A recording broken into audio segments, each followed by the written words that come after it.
Hi guys, good morning.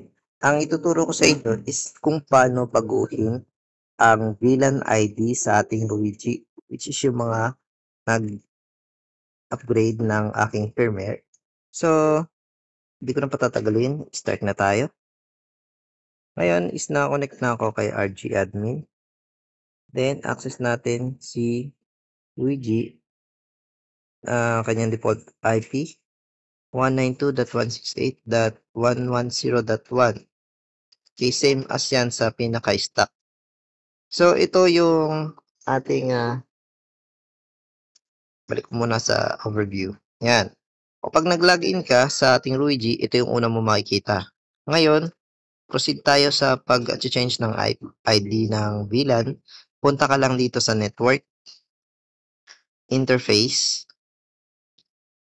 Then, ito yung nasa interface tab ka. So, ang default mo is VLAN 22. Yan, yung VLAN tag, no? 22 nakalagay. So, para ma-change yan, punta ka dito sa device.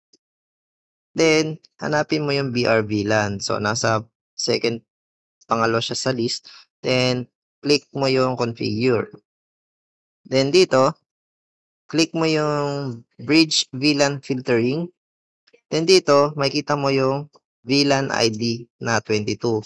So, kung gusto mong gawin siyang 23 or 24 o 13, yan. So, i-save mo lang yan. So, change mo and then save. Save. Yan. So, once na na-save mo, balik ka dito sa interfaces. So, hindi pa tayo tapos. Then, ito, kailangan mong palitan. Yung VLAN tag,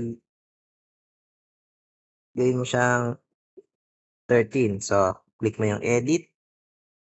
Then, dito sa device, select mo yung VLAN 13, yung ginawa mong 13. Yan. And then, save.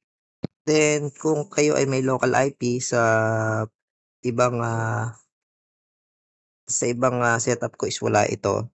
So, i-click nyo lang yung, basta ito, meron siyang BR VLAN. Lahat na makikita nyo na same na BR VLAN is gawin nyo lang na 20.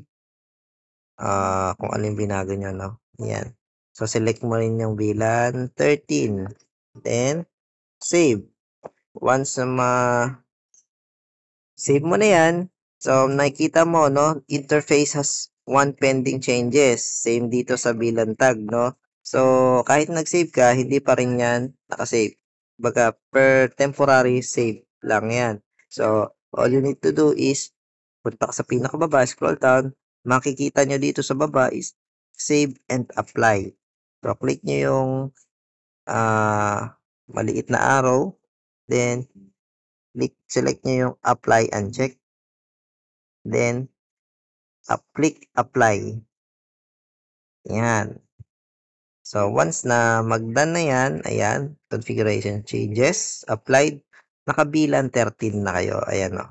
VLAN 13, and then VLAN 13. So, ganyan lang mag-change ng VLAN ID sa ating Luigi.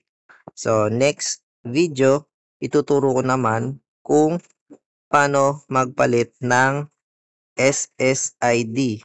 Kasi, ang ating default VLAN SSID is naka-VLAN tag change me. VLAN tag 5G. Yan. Okay? So, mag-upload ako ng another video para dyan. So, stay tuned lang kayo, no? Thank you.